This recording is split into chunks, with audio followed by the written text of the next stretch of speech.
ঘটনা ঘটে।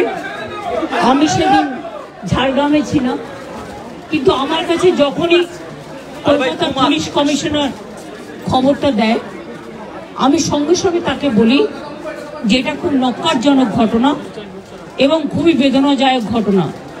যেই জড়িত থাক তাকে ইমিডিয়েট শাস্তি দিতে হবে এবং আমরা চাই এই কেসটা ফাস্ট ট্র্যাক কোর্টে হোক। ফাস্ট ট্র্যাক কোর্টে হলে জুডিশিয়াল প্রসেসটা তাড়াতাড়ি হবে এবং তাতে আমরা ফাঁসির দাবি জানাবো। কারণ কিছু মনে রাখবেন, কিছু লোক এখনো সামাজিক অবক্ষয়ের মধ্যে আছেন, সামাজিক মূল্যবোধটাকে ভুলে গেছেন। মেয়েদের গায়ে হাত দেওয়া যে কত বড় অপরাধ এবং তার সাথে যে অত্যাচার করেছে বা তাকে যেভাবে খুন করেছে, আমি আশ্চর্য হয়ে যাচ্ছি। ওখানে নার্সরা ছিলেন, ওখানে ওদের সিকিউরিটি ছিলেন, সবাই ছিল, কিন্তু কি করে ঘটনা ঘটলো এটা এখনো আমি ঠিক বুঝতে পারছি না। পুলিশকে আমি বলেছি, বাবা মাও যেটা আমাকে বলেছেন যে ওদের ভেতরেই কেউ আছে। যদি ভেতরে কেউ থাকে, কারো প্রতি সন্দেহ হয়, যারা ছিল, যারা ওর বন্ধু বান্ধব, তাদেরকে সবাইকে ডেকে কথা বলবে এবং যিনি ফোন করেছিলেন প্রথম বাড়িতে তাকেও ডেকে কথা বলবে। আজকে প্রিন্সিপাল নিজে রেজিগনেশন করে দিয়েছিলেন, বলছিলেন যে আমার বাড়িতেও তো বাচ্চারা আছে, যেভাবে আমাকে গালিগালাজ করা হচ্ছে। তা আমরা তাকে বুঝিয়ে বলেছি, ঠিক আছে আপনাকে ওখানে কাজ করতে হবে না, আমরা ওনাকে সরিয়েছি অন্য জায়গায়। আমরা ওখানে MSVP-কেও সরিয়ে দিয়েছি ডিউ টু নেগলিজেন্স। আমরা হাসপাতাল থেকে হেড অফ দ্য ডিপার্টমেন্ট, যে চেস ডিপার্টমেন্ট, তাকেও সরিয়ে দিয়েছি এবং পুলিশ পোস্টে যে ACP ছিলেন তাকেও সরিয়ে দিয়েছি।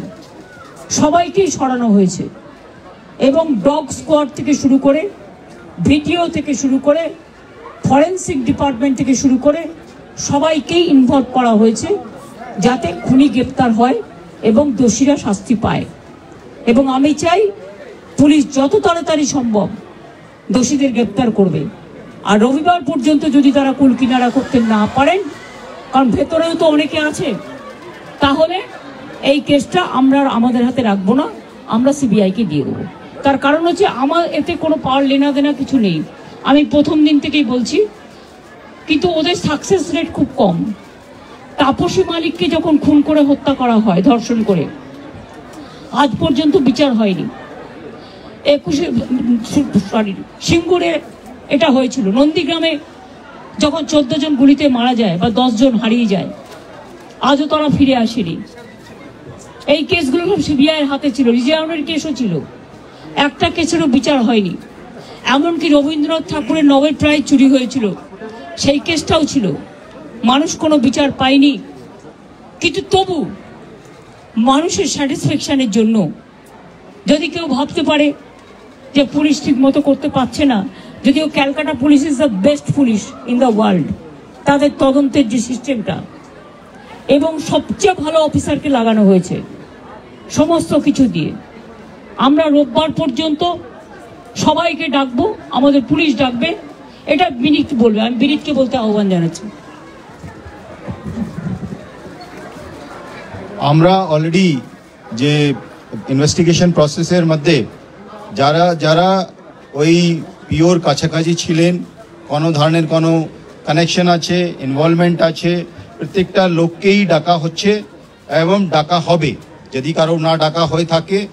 এবং আমরা অলরেডি একটা হেল্পলাইন নাম্বার শুরু করেছি, ওর মধ্যে ডাক্তাররাও আমাদেরকে বলতে পারেন, অ্যানোনিমাসলি বলতে পারেন, ফিজিক্যালি এসে বলতে পারেন কি যদি কারো উপরে সন্দেহ থাকে, কি কারণে সন্দেহ আছে। ফ্যামিলি মেম্বার সঙ্গেও আমরা টাচে আছি।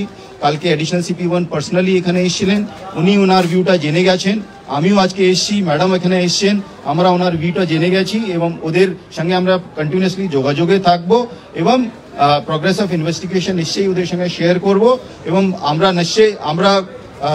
নিশ্চিত কি আগামী 4-5 দিনের মধ্যে যদি আরও কেউ থাকে, আমরা নিশ্চয়ই ওদের সবাইকে আমরা নিশ্চয়ই অ্যারেস্ট করতে পারবো।